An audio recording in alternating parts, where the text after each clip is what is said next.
Okay, now it's recording. Yeah, so let me just start all over again. So renounced order is where somebody leaves everything behind and walks away. So says basically I have no work to do. I'm going to leave or give up my property, my relatives, everything. I don't want to have anything to do with anybody. And and that's renounced order. Krishna saying that's no good because a lot of times it doesn't even work. A better kind of renunciation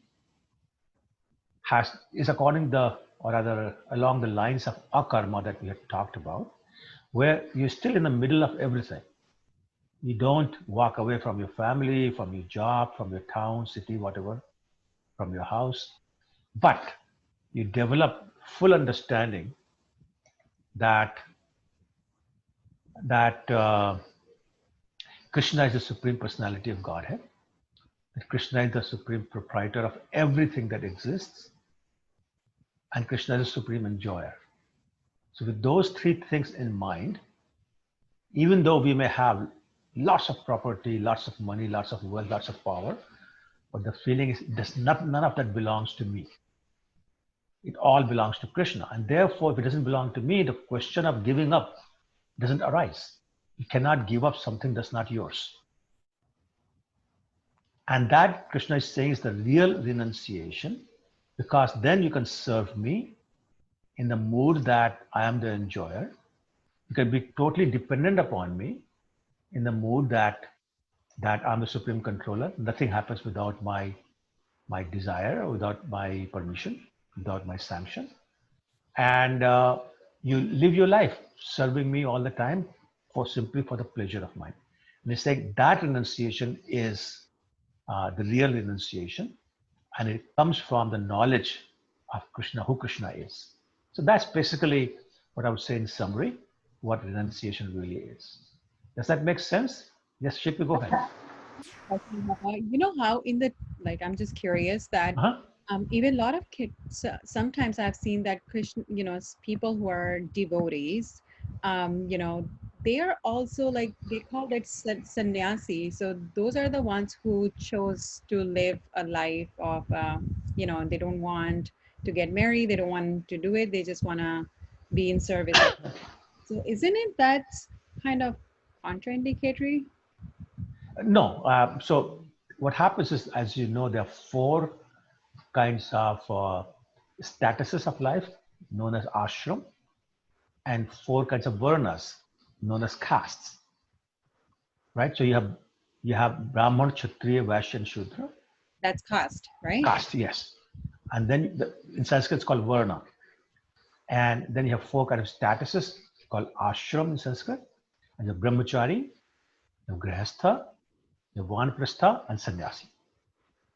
Now, some people who have already developed a sense of detachment from everything right from the childhood, they may move straight from brahmachari to sannyasi. But the idea is still the same. So there are two types of sannyasis. One sannyasi is one who artificially gives up everything, but not necessarily the desire for those things. And those are not recommended, they're condemned. But those sannyasis, for example, those you see in ISKCON, they also denounce order, but they renunciates in the sense that they already have developed the understanding that everything belongs to Krishna. He's the supreme proprietor, he's the supreme controller, and whatever they do is for the pleasure of Krishna. Therefore, they come in the second category. They are renunciates and renounced. Okay, great. But the important thing is being a renunciant, which means understanding, having full knowledge that Krishna is the supreme controller, supreme enjoyer, and supreme proprietor. And that's the difference. Okay, thank you. Got it? Okay, so Twinkle, did I answer your question? Yes, Prabhuji. Okay, Thank you. good. Sure. Anybody else before I start today's class? Okay, then let's get started. And let's see, where do I start? So we are on the 6th chapter now. It's called Dhyana Yoga. And this chapter begins with Lord Krishna describing a type of yoga system is called Ashtanga Yoga. It's also known as Raj Yoga, excuse me, which is basically the strict, regulated, focused regime of an ascetic yogi. It's been around for more than 5,000 years. It was started by a person by the name of Patanjali, which has now become even more famous these days because of the products that are being sold in India with that name.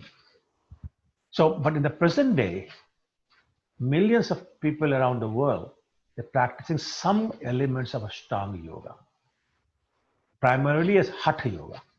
Hatha Yoga is basically where you have breathing control, you have some physical exercises in the form of yoga, actually I should say yoga poses, and some kind of meditation. They also have pranayama, which offers benefits for basically physical and emotional well-being of the people. Now, there are now a lot of what I call fake yogas that have started. And I'm going to ask you if you know of any what I call fake yogas these days, which are basically no spiritual benefit but become very popular. I'll give you one example. Goat yoga. Huh? Goat yoga. Goat yoga. Yes, actually, I heard about that. What else? Also hot yoga. Hot yoga, yeah. Now I also see beer yoga where people actually drink a sip of beer. Yeah, beer yoga, very popular. Beer yoga. Bikram Yes. yoga is very popular. Yes. Chair yoga. Sorry, Drink who? yoga. Yeah, that Chair was yoga, chair. Oh, chair yoga. I didn't hear about that one. Yeah, I recently heard about it. Oh, okay. Also, this laughing yoga, laughing yoga. Yeah. right? So, I mean, these are, no spiritual benefits, zero. There may be some physical, psychological benefit. I'm not sure if that's even true, but yeah, you could have that. But other than that, nothing. Commercial. It's all commercial. It's all commercial, literally fooling people into giving their money to whoever is running this. Like a drink yoga. Yoga is the Well, the beer practice yoga of kind of thing, strength. yeah. Beer yoga, right? Yeah, that's it right, was like absolutely. it's stupid actually. Totally, because the word yoga means to link. So who are you linking with when you're laughing yoga or chair yoga or hot yoga and all these kind of things? Nothing. Beer yoga, at least you're linking with beer, but no benefit. So anyway, the point was that there are lots of these funny yogas, but we're not talking about any of those. Okay, so Krishna's purpose in discussing Ashtanga Yoga. Ashtanga, by the way, Asht means 8, Anga means limbs. So Ashtanga Yoga means a yoga that has 8 limbs, means 8 elements. And basically Krishna is will establish in this chapter the impracticality of Ashtanga Yoga for the purpose of self-realization and spiritual perfection. By the end of this chapter, you will know that Krishna has established beyond any doubt that in an age like this, which is surcharged with temptations and distractions, the easiest and topmost path of self-realization is Bhakti Yoga. Now, would you like to get some details of the 8 limbs of Ashtanga Yoga, or should we move on with what Krishna actually says in this chapter? I mean, I can send you some information later on if you're not dying of curiosity. I'll move on. Well, have the information. It would be nice. If you think it's not important, we can skip it and we can use time wisely. But I want to. I'm sorry. Giving it later. Sorry, say again. I don't mind receiving the information later. Yeah. Let's do that. I mean, you really don't need the details for the purposes of this class.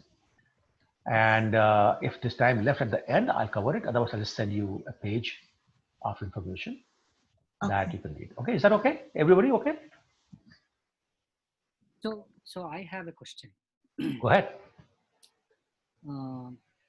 So are these like steps, like 8 elements of yoga, important to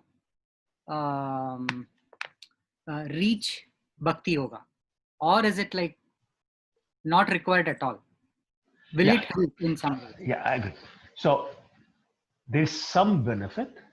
So for example, Ashtanga will allow you to have better control of your mind, allow you to focus more. But that's about it. Well, you can say that if I'm more fit, then I can serve better. That's also true, but you can be fit without doing the yoga. You can be fit, just going to the gym. So it's not 100% necessary, but there's minimal benefit. I won't deny there's no benefit, but it's minimal. But certainly not required. It's not like you're required to do it in order to get bhakti yoga. And we'll talk about that. Okay. Is that okay? All right. So then let's move on. Okay. So in the verses 1 through 9, Krishna does some very interesting talk. You probably heard an expression that says, the devil made me do it.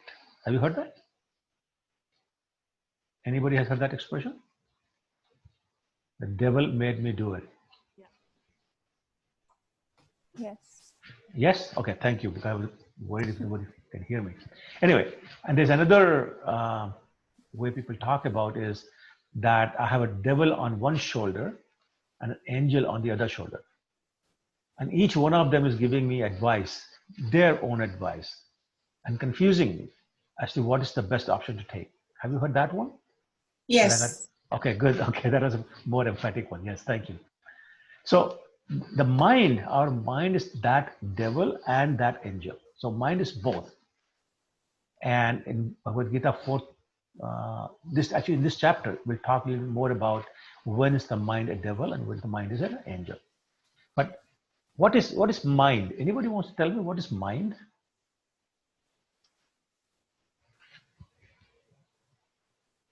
Any ideas? What is mind? Is it like in Hindi it's man, but that's where we have all the memory? Yeah, exactly.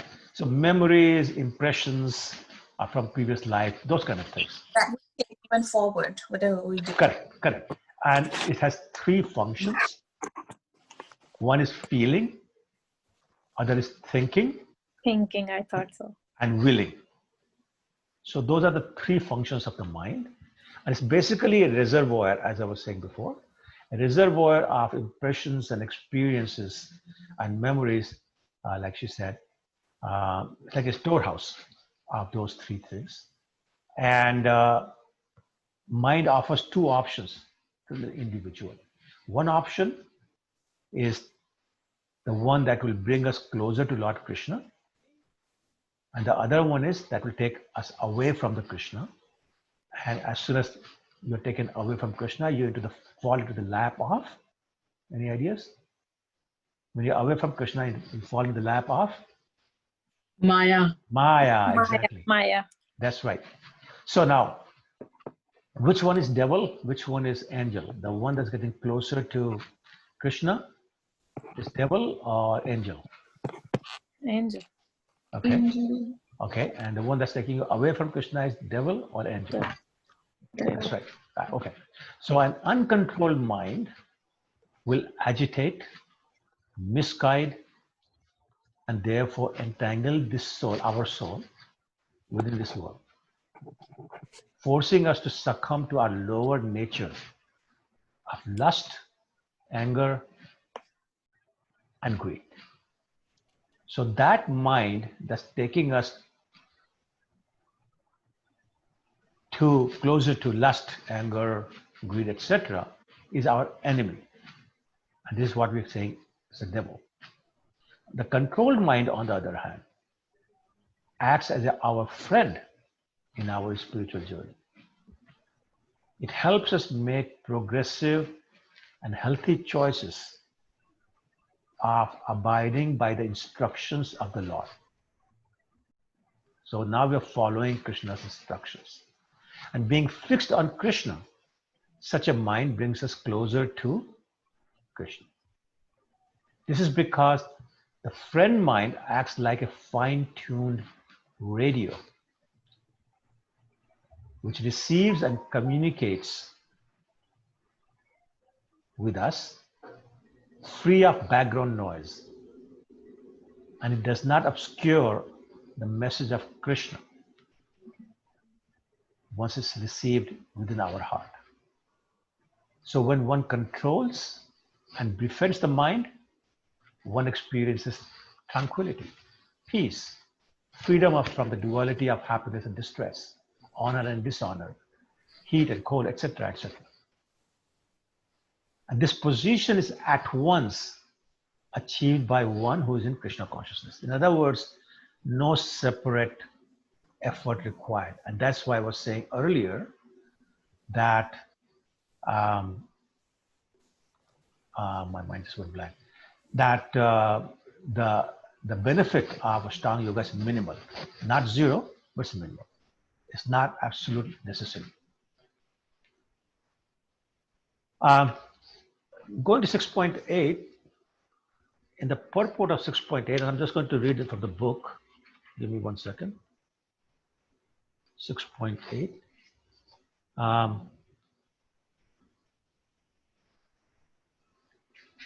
He's saying, no one can become Krishna conscious simply by mundane scholarship. One must be fortunate enough to associate with a person who is in pure consciousness. A Krishna conscious person has realized knowledge by the grace of Krishna because he is satisfied with pure devotional service. By realized knowledge, one becomes perfect. By transcendental knowledge, one can remain steady in his convictions. But by mere academic knowledge, one can be easily deluded and confused by apparent contradictions. It is the realized soul who's actually self-controlled because he's surrendered to Krishna. He's transcendental because he has nothing to do with mundane scholarship. For him, mundane scholarship and mental speculation, which may be as good as gold to others, are of no greater value than the pebbles or stones. Very nice purport. I thought I'd just read from that directly. Okay. Then going forward, verses 10 to 28. Krishna talks about transcendental. Yeah, go ahead. Go ahead. I had a question for the text 8. So while reading it, I was really kind of trying to differentiate between self-realization, conquering mind, and then yoga. Or are they all interrelated? They're totally interrelated. Okay. So just remember, what is self-realization? Anybody can help. What is self-realization? Probably just an example, like if we do any mistakes, learn from those mistakes is a self-realization. We're talking about different level. We're talking different level. I mean, you're right. Sorry, go ahead. Shilpi? I tried. Is this self-realization is like realizing that nothing belongs to us. If everything is related to Krishna. That's part of it, yes. But what is self? Let's talk about what is self. What do you mean by self? I am not a soul. I'm a soul. I'm not Correct. a body. Exactly. Know about the soul. Correct. So self is soul, right? Self-realization means I now understand what my soul is. So that means being soul consciousness all the time? Soul consciousness, but it's not just soul consciousness. Along with that, it's now super soul and Krishna also. So self-realization includes realization that I'm not this body, I'm a spirit soul. Realization that Krishna is Supreme Personality of Godhead. Realization that I am eternal servant of Krishna. That is self-realization. Okay? So only a person who understands that can really control his mind. Otherwise, going to run here and there. So controlled mind requires self-realization. Quickly, is that making sense? Yep. And Yes. yoga is basically saying, I want to connect with that person whom we are calling Supreme Personality of Godhead, because he's my only shelter. He's my dear Lord. So I want to connect with him. And that's what yoga is about. That's why we were kind of laughing at other kinds of yogas which do not connect you to the Lord.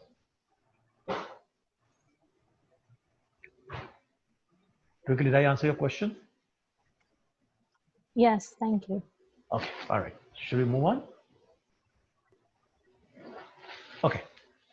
So now verses 10 through 28, Krishna talks about transcendentalists. So what is a transcendentalist, by the way? Anybody knows? What is a transcendentalist? Is it a person, like someone who can control his mind? Well, that's one characteristic, yes. But, yeah, Is it somebody who is always in a bliss? that's a characteristic also. Okay. I know it in Hindi. I don't know it in English. Acha batao. Krishna is called Chaliya, I guess. So Okay. that is what it is. No, No. no. It doesn't mean- Transcendentalist is who chants the name of God. Okay, so that's also true. But basically, transcendentalist is someone. Sorry, somebody was trying to speak. Go ahead. Sorry. I was just going to say that the person who is no longer attached to Material world. yeah, Okay, so the body. that's also a characteristic. Okay. I mean, it's correct. It's not wrong. It's characteristic. So transcendentalist is a person who's trying to follow a spiritual path that will take him away from the material world. So transcend, the word transcend means what in English? What's the meaning of the word transcend? Was non-normal? No. No. I mean, it could be true, but that's not what it means. Like above and beyond? Above and beyond, yes. So transcend something means go above and beyond that. So here it's in the context of the material world. Someone who's trying to get above and beyond the material world is a transcendentalist. So that could be a jnani. Mm-hmm. That could be other kind of yogis who are focusing on super soul. And of course, the bhakti yogis. So there's different kinds of transcendentalists. I will talk about that. But transcendentalist is one who's trying to understand spiritual matters above and beyond the material matters. Okay? We are actually transcendentalists. We all are transcendentalists, yes. At least part-time anyway.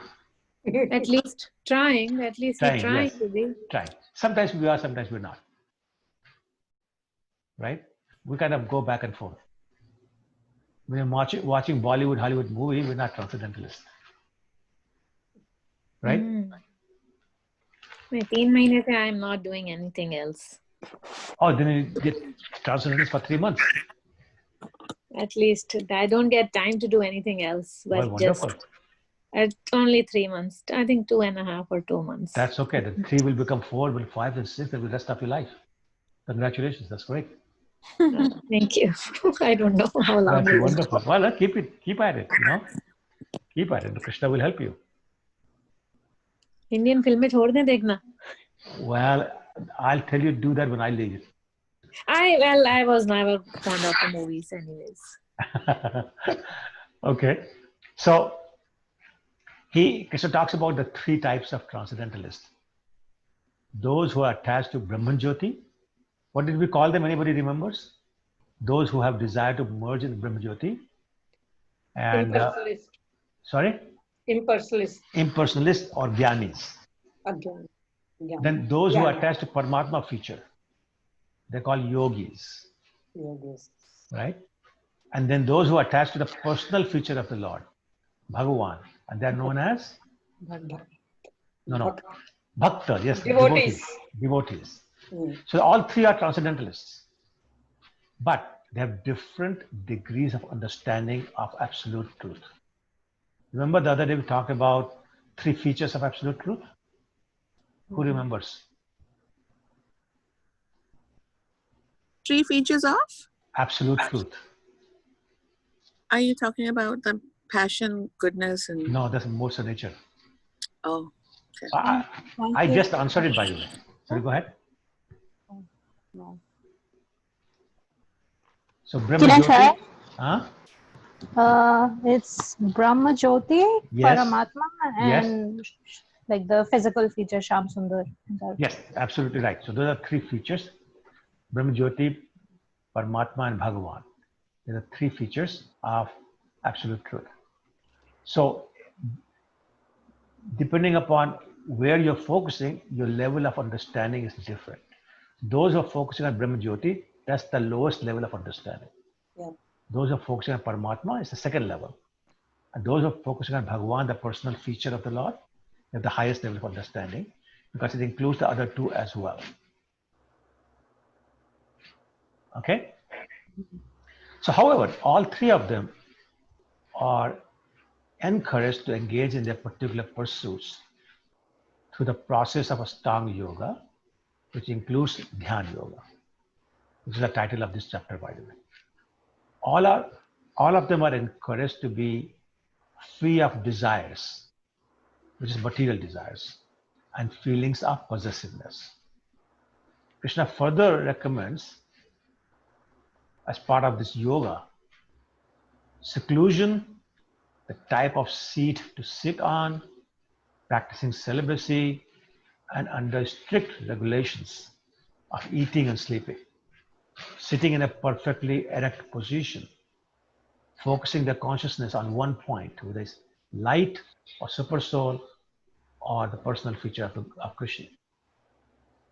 And do this for many, many years, maintaining stillness and complete silence with faith and determination, and thus attain the kingdom of God, which is the ultimate goal of yoga. Now, Krishna further recommends, I'll come back to this point, by the way. Krishna further recommends that whenever the mind wanders, because it is flickering and it has an unsteady nature, then one must bring it back under control. In his purport, Srila Prabhupada mentions two terms, Goswami and Godas. Now, who will tell me the definition of Goswami and Godas? What's a Goswami and what's a Godas? Just a hint, there's nothing to do with cows. Huh? Sorry? Yes, very good. Very good. So, oh, by the way, this is my younger sister in Lucknow. And so she's saying that the one who controls his senses is Goswami. And the one who is under the control of the senses is Godas. So my question to you is, are we all Goswamis or are we all Godases? Godas. Yes. Godas. No question about it. No question about it. I hope that there are no hurt feelings, I hope, but there's no question about it. Sure. So we are all Godases and we're trying to become Goswamis. Okay. So in verse 30 of this chapter, Krishna makes a very interesting observation. He says that once in full Krishna consciousness, so when a person is in full Krishna consciousness, that person feels Krishna's presence everywhere and in everyone and in everything. Actually, Chaitanya Charitamrita, which is another scripture depicting the pastimes of Lord Chaitanya, defines a pure devotee, and I'm going to read this in Bengali, and then I translate this. In Bengali it says, Sthawar Jangam na dekhe, dekhe tar murti. Sarvatra hoy tar nij ishtadev spruti. Which means that a pure devotee sees everything as spiritual and therefore a part and parcel of Krishna. Such a person never forgets Krishna. And Krishna says, and I never forget him. And like this is a verse, it's a very famous verse. Yomam Pashati Sarvata Sarvam Chamai Pashati. And every time I read it, I just go, wow. All we have to do is to never forget Krishna. see Krishna in everything. And we can do that. The Krishna says, I'll never forget you. So all we need to do for Krishna to never forget us is to see Krishna everywhere and everything, and see everything in Krishna. There's an English expression called easy peasy. Does anybody know that? Easy peasy Yeah. is really Yeah. easy. So it's kind of a give and take. Well, you could look at that, but I prefer not to do that, because give and take implies it's a business deal. I scratch my back, you scratch mine. Sorry, I scratch your back, you scratch mine. So it's not that. It's saying that you're so focused on Krishna. You're able to see Krishna's energy in everything. Everything you see reminds you of Krishna. He said, then I never forget that person. He's always thinking of me. His mind is fixed on me. It's not a business deal as such. Do you agree, Mataji? Yeah. Can I give you a funny example? Sure. I promise to laugh. Yeah, one day I just, like last week, I went to buy something from dollar shop, and I couldn't find that kind of special spatula. I looked for it. I told my little son, and I said, hey Bhagwan, क्यों नहीं मिल रहा मुझे यहाँ? So I and suddenly the second thought, मुझे वहाँ दिख गया वो. I found it. So I was like, told my younger son that, look, Krishna helped me. When I asked him, he right away, and he said like, where the Krishna came here from, Mama? And I was like, everywhere. Look, we were not finding it. We both were. And when I said, Bhagwan, please, मुझे ले यहाँ से ले दो वरना मुझे दोबारा आना पड़ेगा. That's And right. the second moment I found it, and I just related it to him, and he was like, no. And I was like, no, yes. So that's a very good point, and you're right. So I think you're getting close to the point where Krishna will never forget you. You can do this all the time. Very true. Yeah. And these days, like, इस तरह की छोटी-छोटी examples हो रही हैं मेरे से बहुत That's सारी. wonderful. You should be very happy. छोटी-छोटी. Like yesterday, I was like I'm very worried for my nephew, and मैंने बस भगवान को कहा कि भगवान इसके लिए कुछ सही आज बताओ मुझे. आज कोई सही decision इसके लिए मुझे बताएं कि इसकी कोई भलाई के लिए. After 10 minutes, he came upstairs and he said, oh, I got this call, blah, blah, blah, blah, blah. And Wow. right away, मेरा mind गया उधर के, what? Is it a magic going on or ये क्या हो रहा है? Literally, I was like, क्या हो रहा है ये? It's magic of Krishna. I don't That's know. wonderful. That's wonderful. Sometimes I feel I'm bipolar हो रही हूँ. I think I'm getting bipolar. No. This is wonderful. You're advancing in Krishna consciousness. Very nice. I get scared. For last 2 months, I'm getting. Don't be scared. Be happy. डर लग रहा है मुझे actually. No. मुझे sometimes I feeling scared that I'll go back. No. मैं मुड़ ना जाऊँ. No, you won't. Not when you're at this stage. No. Just remain in the devotee association. Keep chanting and you can go back. I am chanting. Wonderful. So don't worry. Krishna has given the guarantee, so don't worry. I am chanting. I'm every day I'm in the Mangal Aarti. I'm chanting, and Wonderful. Very nice. That's why I said I don't get time actually to do all any That's great. That's wonderful. Very nice. But it's give me a fear. I'm getting fearful. Don't be afraid. No, don't be afraid. Be happy. So I have a question for you, all of you. What is the difference between seeing Krishna in everything and considering everything to be Krishna? Let me repeat the question. What is the difference between seeing Krishna in everything and considering everything to be Krishna? I hope the question is clear. Yes, no? First, please somebody tell me the question is clear. Seeing Krishna in everything makes sense. Like everything, living, Pada, Janwar, everything you see Krishna in hand, that Krishna resides in everybody's heart. Well, what about a table, a chair? No, not in that. Living no, I'm talking about everything. I'm talking about everything. Chair, table, everything. So you're part of Krishna and I'm Krishna sorry? is part of you. Say again? It's like you're part of Krishna and Krishna is part of you. Like all of this around you is, including yourself, is part of Krishna. And Krishna is part of you. Like it's whole. Okay. Krishna cannot be part of you. Krishna is the whole. You are a part. Can you please repeat the question once again? What is the difference between seeing everything Krishna and, sorry, I'm not saying this right. Let me say it again. What is the difference between seeing Krishna in everything and considering everything to be Krishna, to be Krishna? So let's take a small example of a lamp or a chair or a tree or a river or sky, mountain, things like that. You're seeing Krishna in everything, as opposed to saying, this is Krishna, that mountain is Krishna, the table is Krishna. Is that clearer now, the question? It's a whole I'm sorry? versus just a part. It's a whole versus just a part. I know what that means. So when Sorry, let her finish. Yeah.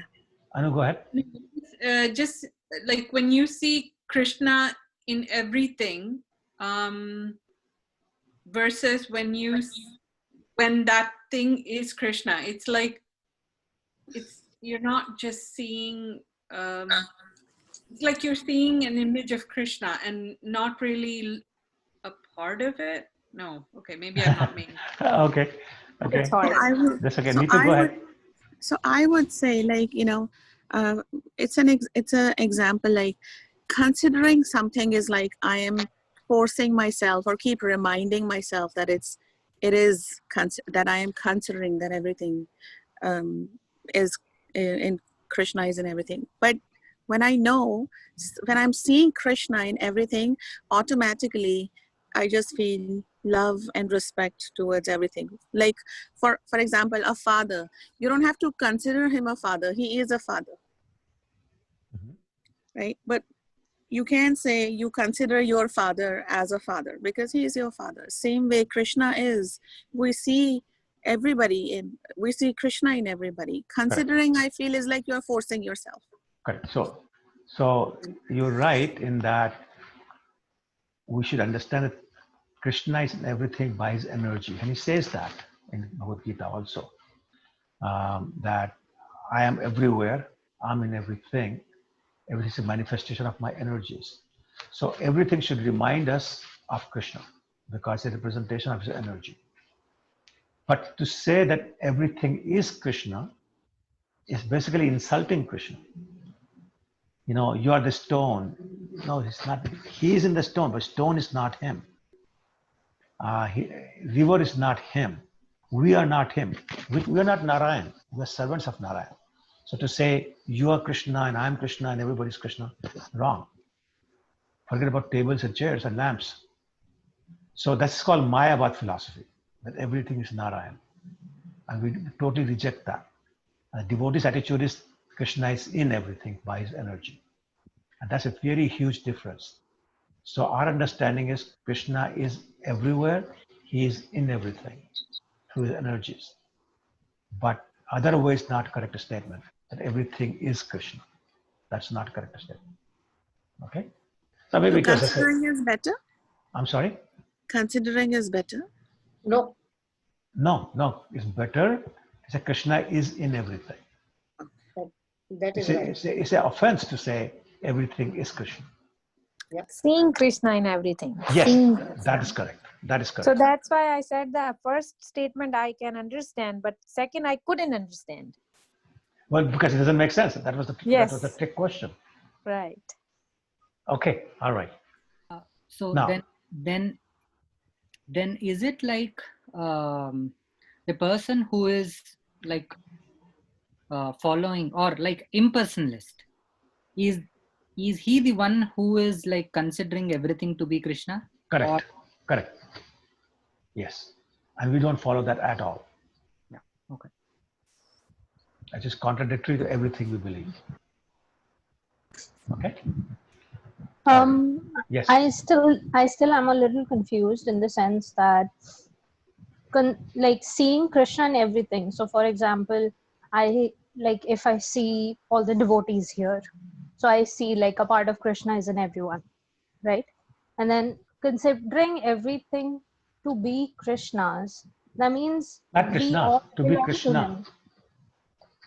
To be Krishna's is okay, but to be Mhm. Krishna is not okay. Because to be Okay. Krishna's means Krishna's part and parcel. You belong to Mhm. Krishna. That's a correct statement. But Okay. you cannot say Twinkle is Krishna. You cannot say Rupanuga is Krishna. We're servants of Krishna. Hmm. Right? Yeah. Okay. All right. So now, earlier on, I was talking about how Krishna was saying you have to sit erect, you have to be silence and sit still and erect and all those kind of things. And control your mind, bring it back when it wanders. So Arjuna heard all that. And he said, this strict discipline, controlling the mind and all that is very difficult. He said, this practice seems impractical and unendurable. He said, the mind is turbulent. Mind is strong and obstinate. And to discipline the mind is more difficult than controlling the wind.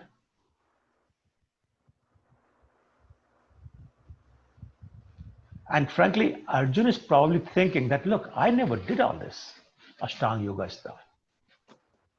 Why do I need to get involved with something so impractical and almost impossible to do? Now, let's stop for a second and think about it. If it was difficult in Arjuna's time, which was Dwapar age, not Kali Yuga, how much more difficult it is today to practice this when we have so many distractions. Yeah, when we have so many distractions. Like we have our movie, we're talking about Bollywood movies, we have our movies, we have our internet, television, all these mundane books, luxury items to enjoy, places to visit, go for vacation, etc., etc. So many distractions. And not Even only, work. and even work, yes, yes.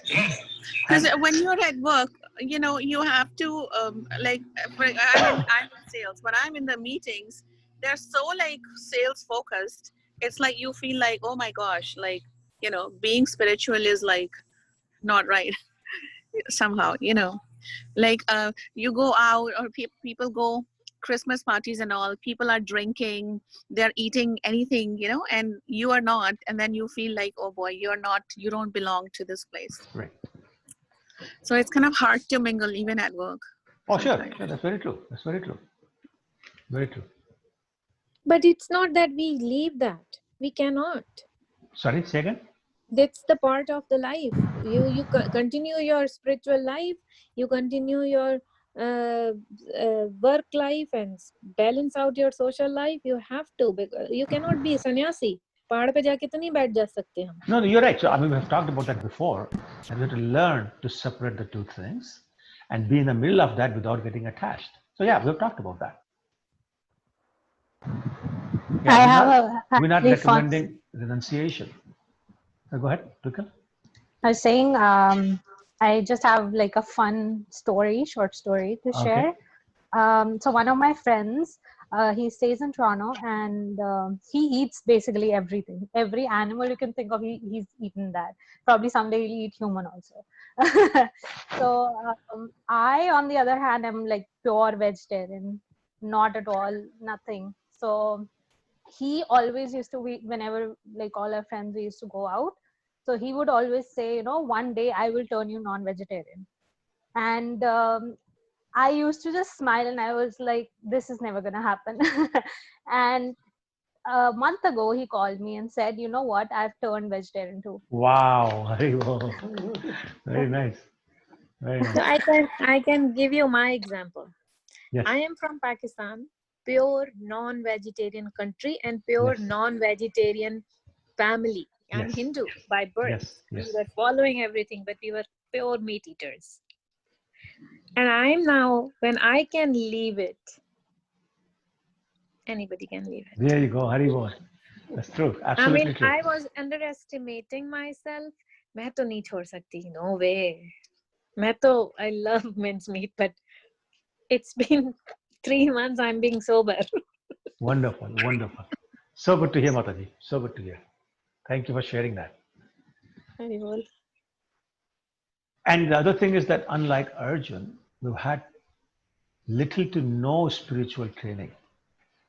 And society in general is materialistic, as Mataji was saying just now, not exactly encouraging the spiritual quests. Like Twinkle was talking about her friend, encouraging her to eat meat. So if Arjun was finding it difficult to practice this kind of Ashtanga yoga, what chance do we have of doing this properly? And by the way, Krishna agreed with Arjun right away. That you're right. But he said that disciplining the mind is essential. And then he said, and it is possible. It's possible through appropriate practice and detachment. He recommended that the best way to begin controlling the mind is to hear from a bona fide spiritual master who knows Krishna Tattva. So I'm going to repeat that word, Krishna Tattva. The hearing process will attract us to Krishna and reduce our attachment to material things. And we can supplement this process to control mind by eating only prasadam and increasing our devotee association. So Krishna is saying, practice. So what does practice mean? Practice is what we are doing. Chanting, devotee association, eating only prasadam, reading scriptures. All those things are practices. We call sadhan bhaktas, which is practicing devotees. Practicing to get better. Practicing to become perfect. Long ways to go, but that's what practice means. That's Krishna saying, just keep practicing. This is why to most questions, the answer is just keep chanting, just keep reading, keep following the rules and regulations, follow the 4 regulatory principles, all this kind of things. It's all part of practice. So just keep doing that, and detachment will come on its own as we become attached to Krishna. So just like we are very hungry and we start eating, and then as we start eating, our hunger is reduced, and the attraction to the same food is reduced. By the time you're totally full, you probably don't even want to eat your favorite dish because you have no room. The same thing. When we become totally attached to Krishna, all these other things that we thought were enjoyable, we got no attraction from them anymore. So that's what Krishna is recommending. So I just want Personally, to... I have experienced, Prabhuji, I'm sorry I'm interrupting. No, go ahead. That mala actually is magical. It It is sure is. totally magical. It Chanting the beats, automatically makes chanting, yes. It totally automatically वो आपको चीजों से दूर करती है. You become obsessive, not forced. You become obsessive, खत्म नहीं की, and it automatically keeps you away from like meat and all those stuff. Correct. Automatically. Absolutely. I didn't have to force myself. Correct. It automatically did the magic for me. You're right. Absolutely right. Okay. I have a question. Yeah, go ahead. Yeah. We are talking about, we are discussing about Dhyana Yoga, right? Mm-hmm. So when it comes to me, for example, if I get a lot of office work, I think the office work, always the office work will takes a priority. Even if I try for to be spiritual, if I wanted to plan myself like to read a lot of books and to go spiritually towards that way, but always for me, the office work will become more priority than any other things. So is that something? This is karma, right? I mean, what we do is a karma also, right? Is karma overriding the Dhyana Yoga? Well, you're allowing your material activities to take priority over your spiritual activities. That's your decision. Like everybody on this call does some kind of work. And they're trying to do on top of that their spiritual work also. Like you, they only have 24 hours in the day also. None of us have 25, 26, 27. Right? So it just becomes a matter of priority, and we find time. So clearly, something has to give.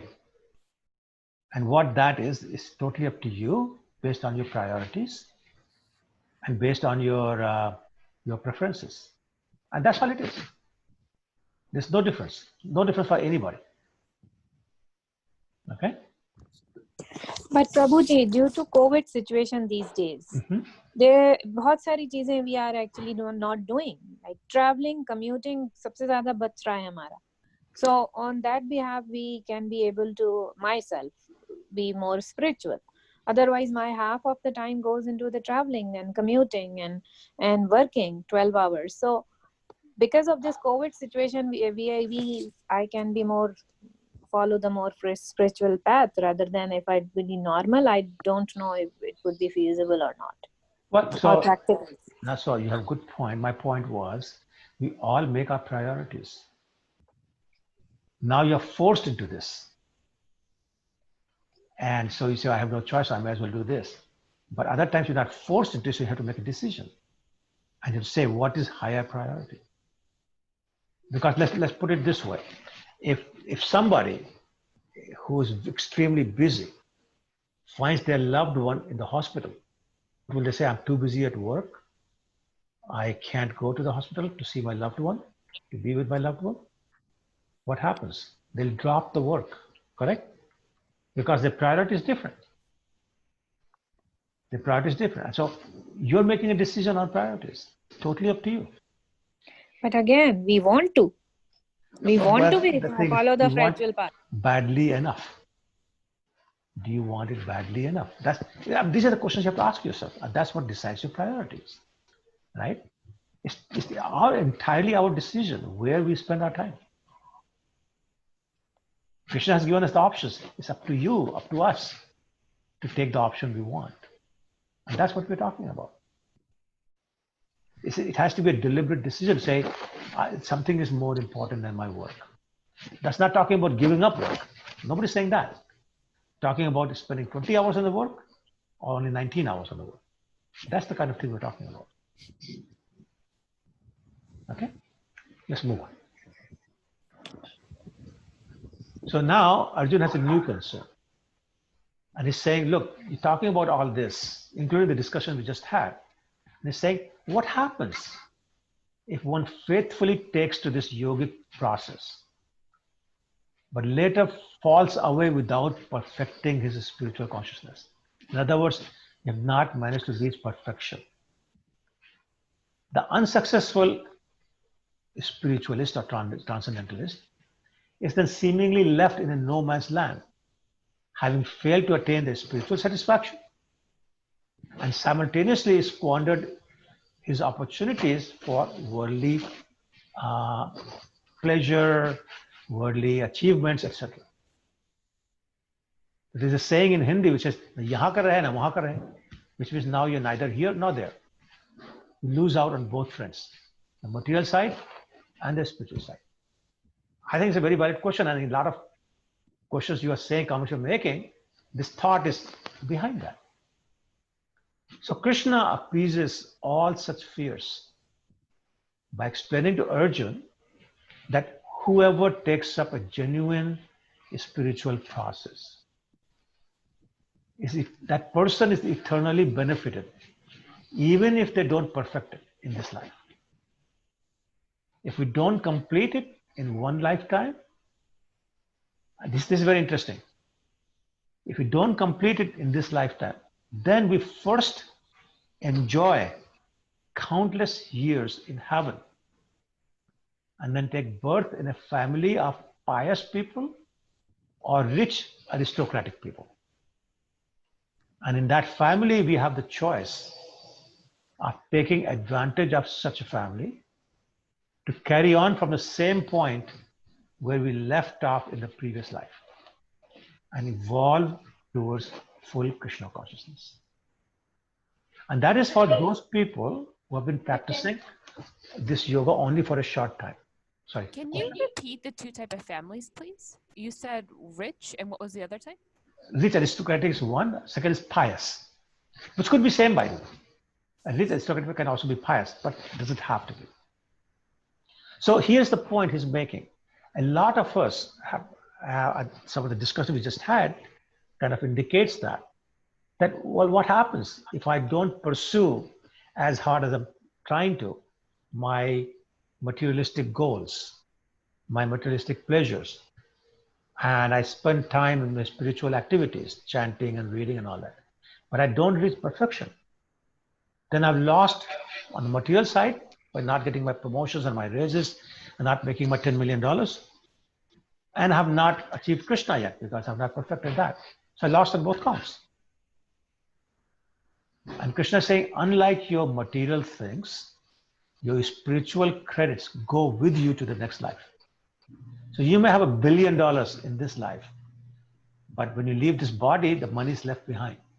You may have lots of property that's left behind, but the spiritual credits, anything spiritual you do goes with you to the next life. And you have the opportunity to start from the point you left off. So if you left here, the next life you start from here, not here, not there, here. And you go from above, from there again. Then he says something even more interesting.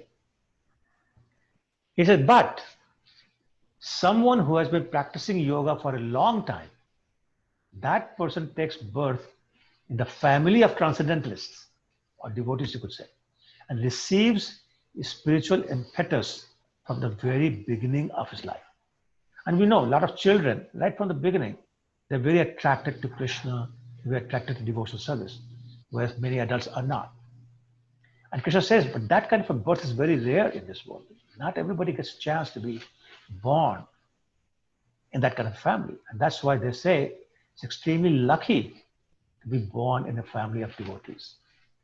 And then he says, on taking such a birth, the individual automatically becomes attracted to the yogic principles instead of the rituals of the scriptures. And thus that person revives Krishna consciousness of his previous life.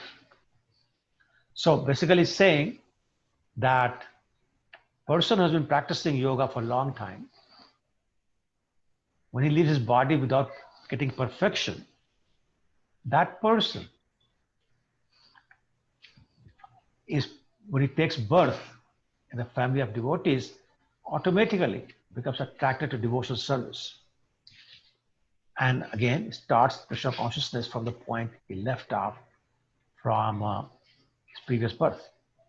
So actually, in the purport of text 44, in one place, Krishna, Srila Prabhupada says, and he's quoting Srimad Bhagavatam, he says, "O my Lord, persons who chant the holy names of your Lordship are far, far advanced in a spiritual life, even if born in families of dog eaters. Such chanters have undoubtedly performed all kinds of austerities and sacrifices, bathed in all sacred places, and finished all scriptural studies." So in other words, person who's chanting or doing devotional service has already gone through all these things. And now is able to do, or she's able to do this. And after many, many births of sincere and determined practice, the yogi is cleansed of all material contamination and finally attains the supreme perfection, Krishna consciousness. So it may take a few lifetimes. It may take many lifetimes. But if you've gotten on this path, you're guaranteed the perfection, which is love of Krishna, which is the promotion to the abode of Krishna, Golok Vrindavan. It's just a question of how many lifetimes it will take. That depends totally upon our sincerity and determination with which we practice this yoga or devotional service. Prabhuji, I have a question. Yes, go ahead.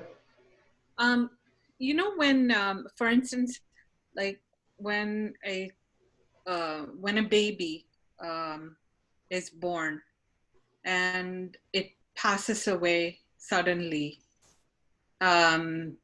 maybe right after birth, stillborn, maybe a little after birth. I mean, we consider it very sad. However, we consider it to be something very special also. Like there was a meaning for that life to come and then just go.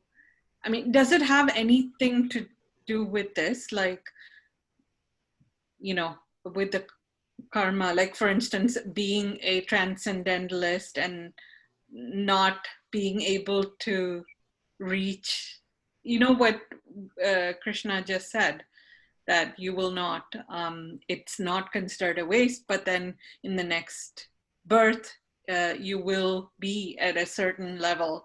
Now we consider that this child to be very, very special, like when the baby is born. I know in different cultures in India, like we say different things. One of the things is like, for instance, we don't even take the child to the temple in our culture for 90 days. And that child is considered to be very like next to God, sort of, in our thing. So I don't know how this translates. Do you have anything to? I'm not sure I understand what your question is. What is your question? The question is when, for instance, when a when a baby is born and it passes away suddenly, does it have anything to do with this, where, you know, taking the next birth, and whether it has anything to do with some remaining karma, something good, because it really hasn't gone through any karma in this life, right? Well, so I mean, clearly, we don't know particular case which one it is, but generally speaking, our duration of life is determined by our previous karmas. Our quality of life is determined by our previous karmas. So it has something to do with that. Whether that particular child, it was his last birth because whatever remaining karma was got exhausted, we have no way of telling. We don't know those things, right? All we know is that there was a reason. What it was, we don't know. So I don't want to speculate because we're different in different situations, right? But as far as the spiritual activities are concerned, they have nothing to do with karma. Two different platforms, material platform versus spiritual platform. Okay. Okay. Prabhuji, you can even share the story in Mahabharata, or the Ganga. I think 7 or 8 kids were there, and then 8. Yeah, and the 8th one was, I think, Bhishma. Bhishma Pitama. Correct. Yeah. You could share that story as well. Well, so I think what she's getting at is that there were these demigods, collectively known as Vasus. They had been cursed to take birth as humans. And when they prayed, they were told, okay, you live a very short time. So Mother Ganges had married this king by the name of Shantanu on the condition that whatever she does, he will not stop her. And so as soon as kids were born, she would take them and drown them in the Ganges. First 7 kids done that. So I think her point is that, so this was basically a curse, not even karma of these people that caused the short life. This is why I was saying we don't know. We don't know what has happened in the past. In these examples, we know because it's written in the scriptures. But what's not written in the scriptures, we have no way of knowing. Okay. Any other questions or comments? Okay, then I'll move on to the last 2 verses, verse 46 and verse 47. Okay, so after Krishna has summarized the arduous process of Dhyana Yoga, which is meditation, and Ashtanga Yoga, which includes meditation, this chapter includes with a ray of hope, I would say. Krishna reaffirms that the perfection and goal of our yoga system is to help the individual become fully conscious of God at all times. While all yoga systems are certainly beneficial, the easiest most efficient and essential path is known as Bhakti Yoga, the yoga of devotion or devotional service, whatever term you want to use. In this age, the primary practice of Bhakti Yoga is called mantra meditation, chanting the names of God. Hare Krishna, Krishna Krishna, Hare Hare, Hare Ram, Ram Ram, Hare Hare. So through this process of chanting, any person from any background can attain spiritual perfection and experience all the benefits described in this chapter and elsewhere. In this verse 46, Krishna also establishes the superiority of a yogi.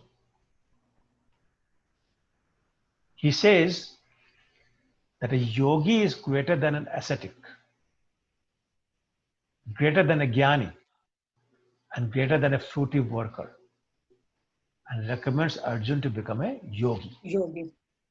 So let us remind ourselves of the definition of a yogi by first revisiting the definition of the term yoga. So what is yoga? Anybody wants to tell me?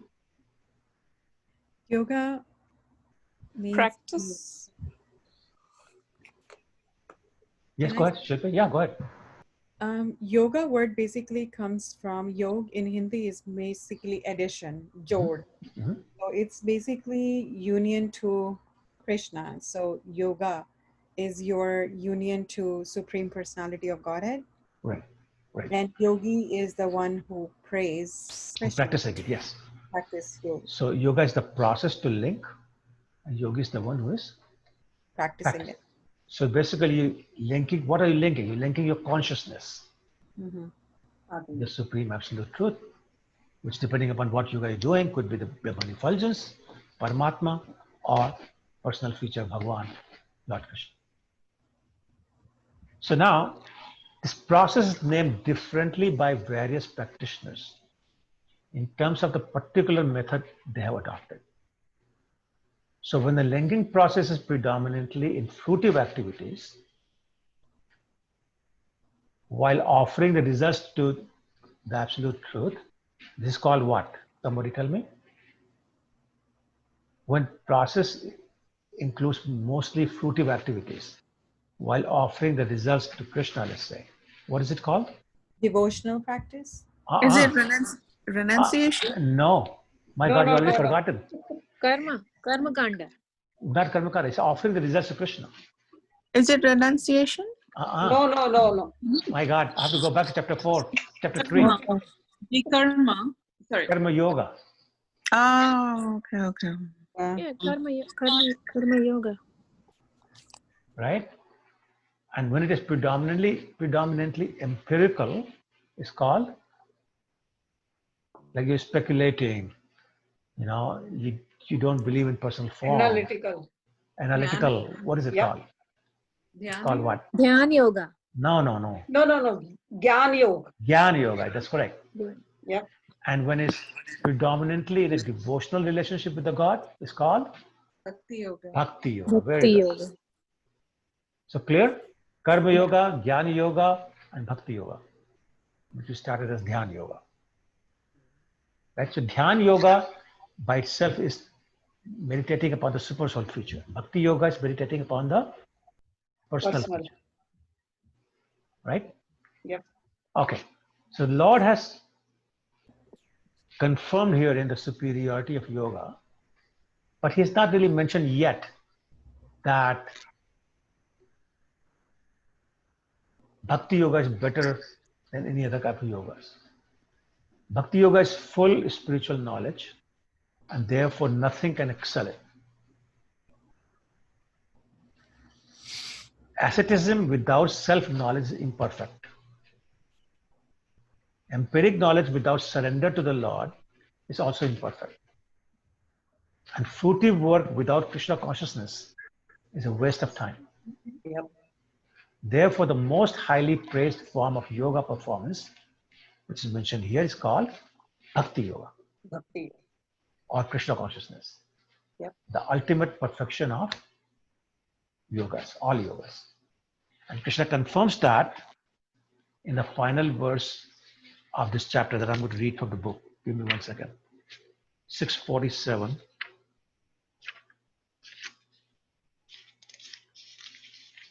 Yeah. It says, and of all yogis, the one with great faith who always abides in me thinks of me within himself and renders transcendental loving service to me. He is the most intimately united with me in yoga and is the highest of all. That is my opinion. Can you believe it? Krishna is saying, my opinion. Yeah. Like they say, higher authority. There's no higher authority. In my opinion, of all the yogis, the best is Bhakti Yogi. Because he's thinking of me within himself. And he's doing loving service to me. He's most intimate with me. Therefore, he's the highest yogi of all. So, I mean, this is huge. This is very big because Krishna is saying that with so much conviction. He's saying, that's my opinion. So don't you dare doubt it. Also, interestingly, the word that Krishna uses in this verse is bhajate. Yogi nama api sarvesham, yo mam bhajate sarvesham. He's saying the person who does bhaj. Bhaj is not worship. Bhaj is service. Worship basically means you adore somebody. You show respect to somebody. You honor a worthy person. There's no service involved. Like you take a poster and put on your wall of a sports person or an actress or an actor or whoever. Your hero. But service with love and faith is meant especially for the Supreme Personality of Godhead, Krishna. We are all part and parcel of Krishna, and thus we are meant to serve him. Bhakti is therefore translated by Srila Prabhupada as loving devotional service. What does the word love imply? It implies no self-interest, but doing rather simply for the pleasure of the other person, which is Krishna. So what I'm going to do is I'm going to put up that ladder again. And I'm going to share the screen with you. And let's see. The ladder. Hopefully remember this picture. Everyone remembers this? Yep. Okay. You see at the bottom, karmi, which is people who are doing nothing but total sense enjoyment. Yep. All the way to bhakti yoga. Right? We just talked about that. Now, the culmination of all kinds of these yogas, or yoga practice, I should say, is bhakti yoga. All other yogas, karma yoga, jnana yoga, karma yoga, in Krishna consciousness, dhyana yoga, they're all a means to come to the point of bhakti yoga. Right? So yoga actually means bhakti yoga because remember I was saying yoga connection with what? Linking with what? Meaningful linking is with Krishna. With God, yeah. With God. So all of the yogas are simply progression towards the destination of bhakti yoga. From the beginning of karma yoga, which was chapter 3, without fruitive results, right all the way to the bhakti yoga. It's a long way. It's a long way to self-realization. Right? The real self-realization comes only with bhakti yoga. Yeah.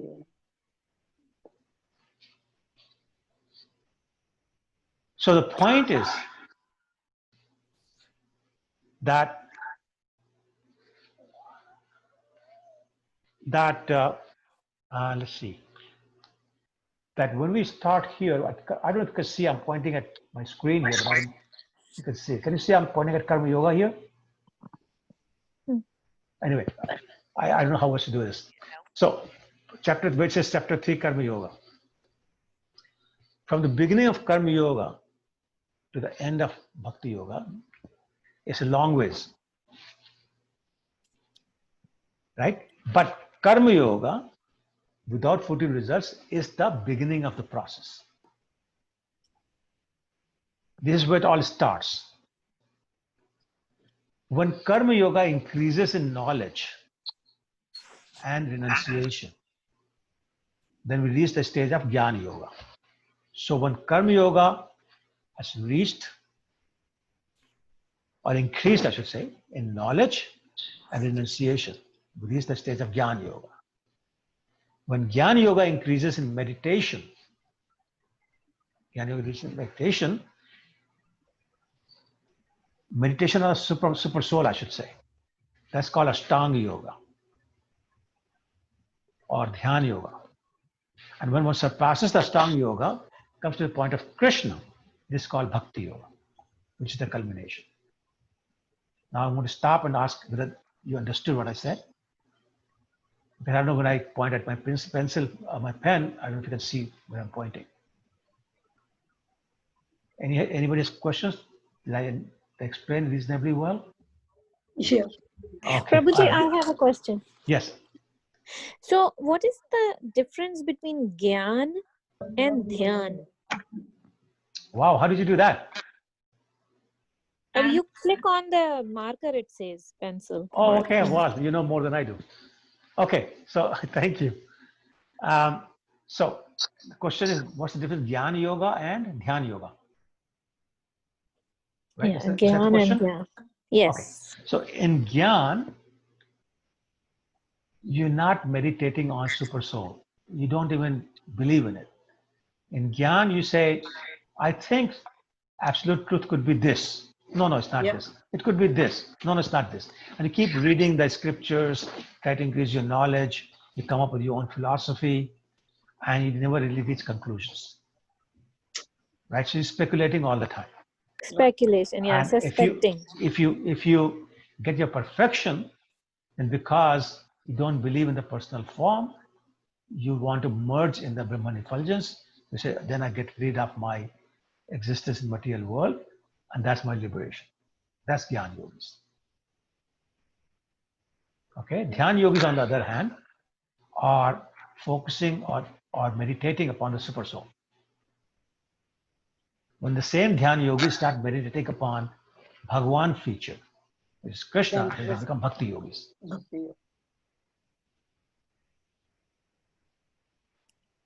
Okay? Yep. So basically, that's a very good point, because essentially the yogi who's progressive is on the true path of eternal good fortune.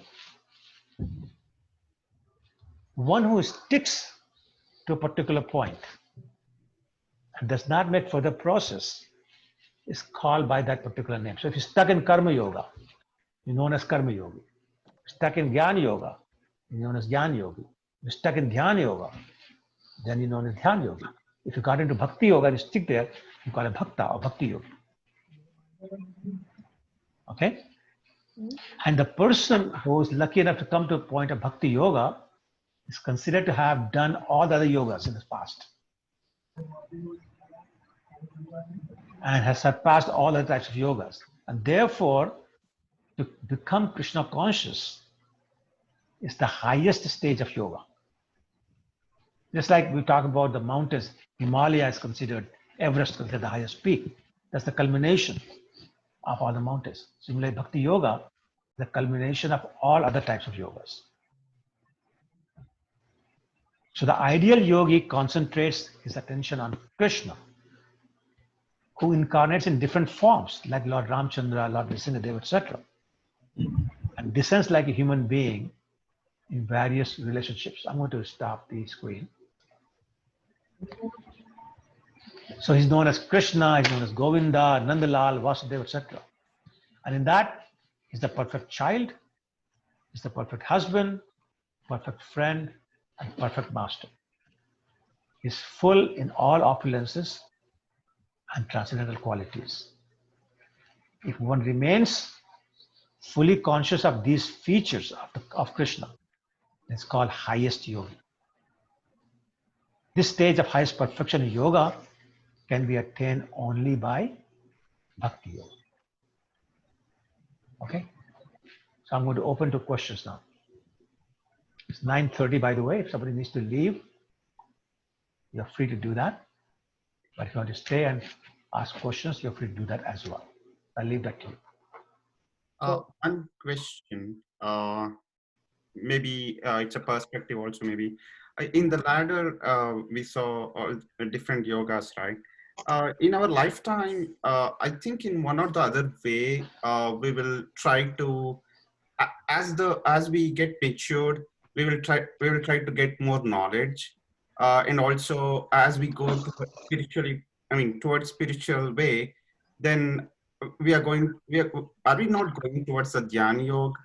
So is it something we are going to probably touch each and every yogas?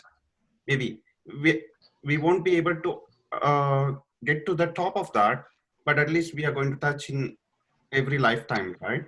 Yeah, so to some degree, that is correct. Like if let's just look at current lifetime, this lifetime, we're doing some karma yoga. We're doing some karmi stuff. Karmi stuff basically means sanskarification. And which one of us on this call can say, no, we do no sanskarification? So we're doing some karmi stuff. Some of us, not all of us, are offering the results of our work to Krishna. Maybe 5%, 1%, 10%, whatever. We're doing a little bit. We donate to the temple, things like that. So we do a little bit of karma yoga. We're also studying. Like we try to develop jnana, but it's slightly different from the jnana yogis in that they don't even believe in personal feature. Because we are bhaktas, we fully believe Krishna is a person. Krishna exists. He has personal features. He comes to this earth looking like a human being, not necessarily all the time, sometimes. Sometimes he looks like an animal, like a tortoise, right? Or a swan. So different horse, different forms. A fish takes different forms. So it's not always human form. But the point is that it's still Krishna. So it's that kind of knowledge that's related to him directly we are attaining. Then we're doing Dhyana Yoga also because we are meditating upon him. But now Dhyana Yoga is Bhakti Yoga because we're meditating only on Krishna. So you're right, there's some elements of that. But we have reached that point, maybe 1% only, maybe 0.5% only. But we are reached there and we're trying to get there. But to get there, we don't have to go through all these yogas. And that's the point I was trying to make. We may touch them, but we don't have to.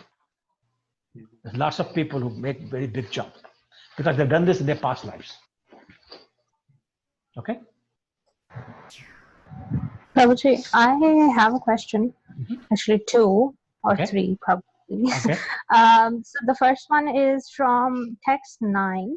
So I guess after reading that, I was just wondering, how do we do this in reality? Like treat all with like equal mind. Like how do we do that in because in like material life, we meet like different kinds of people. Some try to harm us as well, intentionally or not intentionally. So then how do we treat everybody with an equal mind? Right. So remember we were talking about how everyone is a child of Krishna. Yeah. And regardless of whether they are enemies or friends or whatever clan, nationality, ethnicity they belong to, they're all children of Krishna. And if we love Krishna, then we love everything that Krishna loves, which means everybody, no exceptions. Because Krishna doesn't make exceptions. So when our knowledge is such that we know everyone and everything is part and parcel of Krishna, when we have developed love for Krishna, then it becomes very easy. And then we're seeing everybody with equal vision, because that's called Krishna's vision. Krishna sees everybody with same value, right? He doesn't say you are ugly, you are more beautiful, or you are a young person, you're an old person, or you're a rich person. It doesn't matter. He loves them all. And he forgives the faults of other people. So when we have that kind of understanding and knowledge, then it becomes easy to treat people the same way. It's our false ego, which is we are not Krishnas, we are this body. That's what causes these problems and duality of my friend, my enemy, my neighbor, and my, whatever. All those dualities that come from false ego. So when we have reached a point where there's no false ego left, then you do it purely. And until then, it's to the extent our false ego is gone that we're able to have friendship with everybody. Because with that, we develop humility. With humility, also, it becomes easy to tolerate people who are not our best friends in a material sense. Okay? Prabhuji, I have a question. Can I ask, Twinkle? Sure, but It's a continuation of your question. For example, chor, daku, rapist. इनके लिए how can we develop kindness? How can we think nice for them, Prabhuji? Yeah. So if you have the understanding that everyone is forced to act according to their karmas and that they will pay for their karmas and that we are not in a position to be a judge. Remember Lord Jesus Christ, and I don't know if I can quote properly, but he said, let the one who has committed no sins cast the first stone. I know if you know the story from Bible, but this is when Lord Jesus Christ was trying to tell other people to not stone somebody to death because that person had been accused of adultery. And he said, if there's any one of you who has not done any sins in their life, then you throw the stone for sure. And then everybody stopped. And his point was that we're all guilty of something or the other. So who made us the judge? We're not the judge. Krishna is the judge. So let Krishna judge this person and decide the punishment accordingly. But we have to have that much faith. We have to have that much understanding. We have to have that much love for Krishna. And because we don't have that, we are inclined to judge the person. We're inclined to hate the person. We're inclined to loathe the person. That's all coming from false ego and lack of understanding and lack of faith in Krishna and instructions. He says, I'm equal to everybody. So who are we to say, no, I'm not going to be equal to everybody. I'm going to have a friend. I'm going to have a person who I love. I'm going to have an enemy. I'm going to have a person who I hate. All that is on material platform. Right? So once we are away from that, it's easy. We have many examples, even in the material world, we have examples of people forgiving. Forgiving the murder of their own son. Not very long ago, there was an example about maybe 18 months ago. Somebody killed somebody's son, and the woman said, I forgive you. And she meant it. So, murderer of her own son. So, some people do reach that level, but that's what we're talking about. It's not easy because we are on still false ego platform.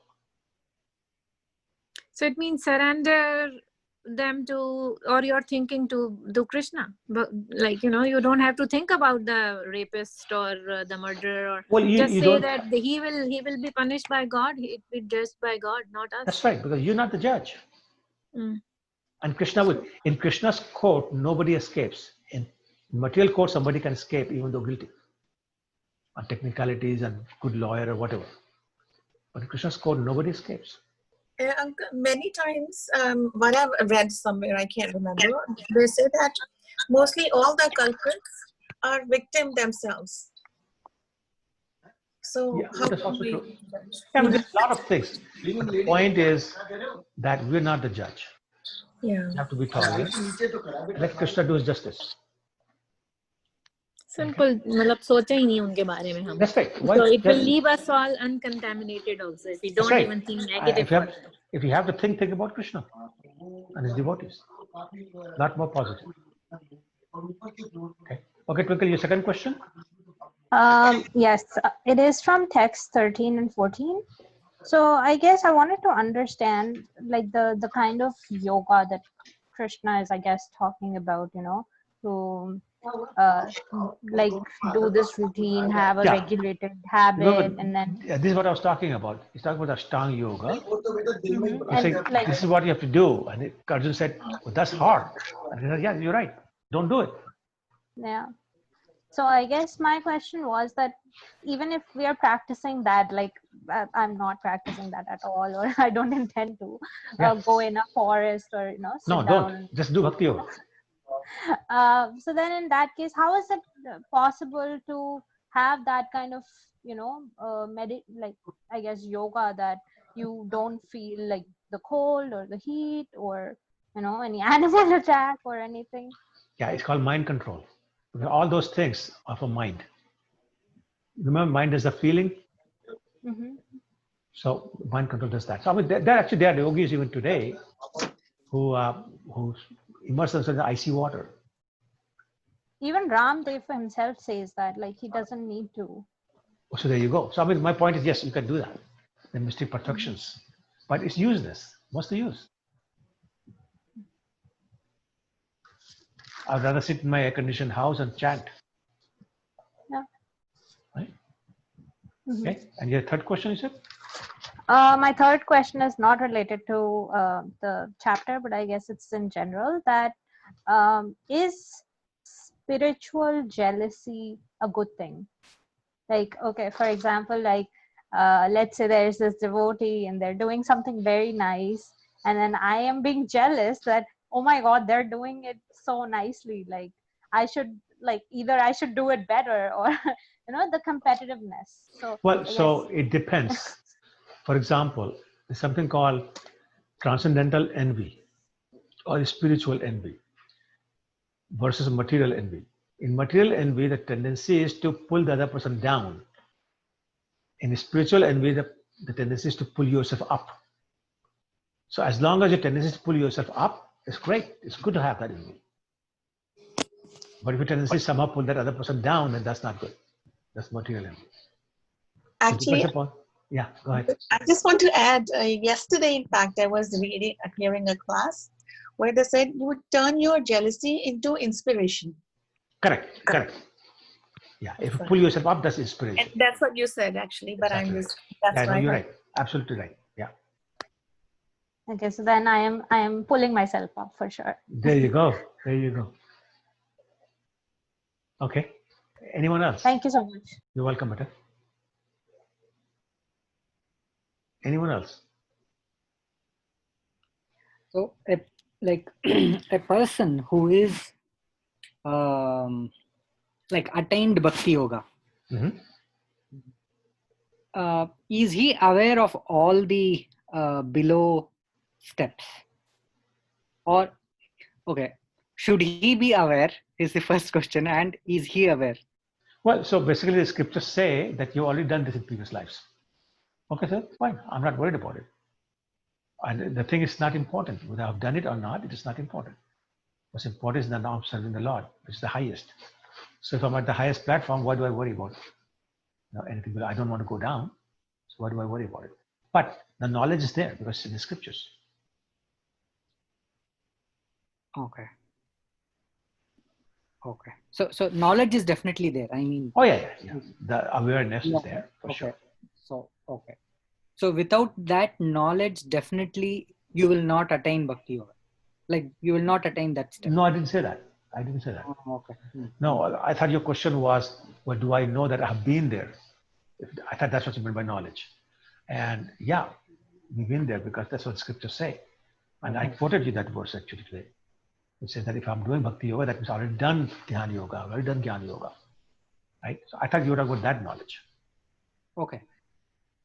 So then like this is something conflicting, right? Like how you said there could be a jump in that ladder as well. No, that's not what I said. What I said was in current life, not previous lives. Current life, you could be at karmi level, you could be at karma kanda level, you could be at karma yogi level, and you could be bhakti yoga level. That's what I was saying. Okay. Right? Prabhuji, I have a question regarding this. Go ahead, yeah. So if I'm thinking, okay, I am at the bhakti yoga level.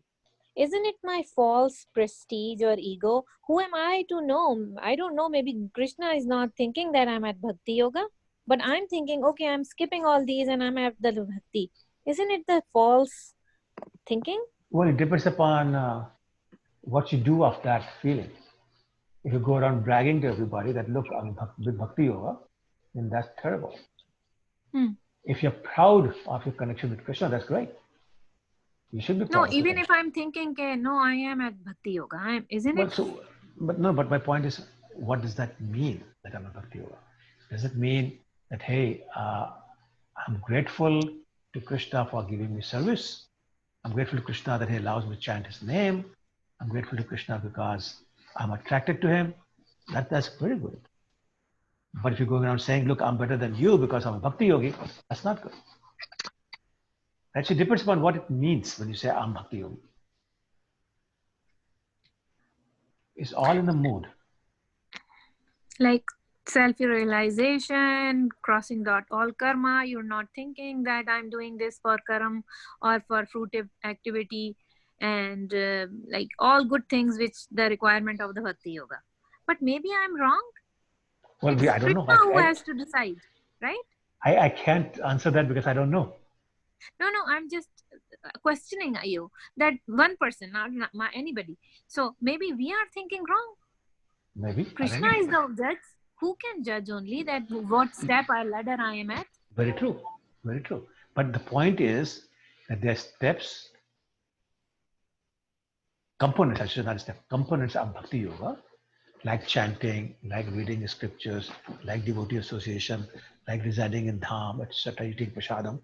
But if you're doing that, that's activities in Bhakti Yoga. So it's not a question of being right or wrong or puffed up. You're doing that. So that's not the issue. The issue is, what do you do with that knowledge? Are you telling everybody that you're better than them? Then it's wrong. So it depends upon what you're doing with that knowledge. That's my point. If you're saying that I'm doing this, but it's not enough, then that's even better. If you're thinking that, you know what, I may be doing all that, but my quality is very poor, I'm the worst kind of a devotee, then that's good. So that's what I'm saying. It depends upon what's happening here. I can't just answer a question that, oh, I think I'm a Bhakti Yogi, is it good or bad? I don't know. It depends upon what you're doing with it. What's your mood? We are all trying. But I don't know if everybody is a perfect bhakt. Nobody's perfect, but nobody that we know. We're all trying. Prabhupada might be perfect bhakta, some of his disciples may be perfect bhakta. Fine, but I'm saying, in my case, I know I'm not, but I don't know whether you are or not. Maybe you are. No. I'm just saying. And attitude should be, everybody else is perfect bhakta. I'm the only one who's bad, so I should improve. That's the right attitude. I have one question also. Going on vacation is not allowed in this thing? Who said that? I'm asking you. Well, you're sure you can go to vacation. It's what you do in vacation is the question. You can go to vacation and you can still continue chanting, reading, all those things, thinking about Krishna, seeing Krishna, everything in Krishna, seeing Krishna in everything. That's good. So go to Hawaii. Watch the beautiful islands and say, Krishna's creation. Nobody else can create this. Who can create these beautiful mountains and ocean? So that's perfectly all right. So go to Hawaii. Yeah, but we can swim and we can pray. Go swim. This is Krishna gave you the ability, but not as good as the fish. No. It's Krishna's grace that I can swim. A lot of people can't swim. A lot of people are very scared of water. Right? Krishna gave you the ability and the means to go to Hawaii. Not everybody can do that. So you can relate everything to Krishna. That's my point. Bhakti is about being able to relate everything to Krishna. When you can do that, you're a bhakta.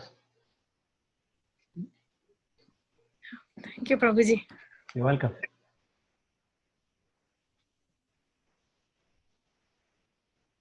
Okay, anybody else? Any questions?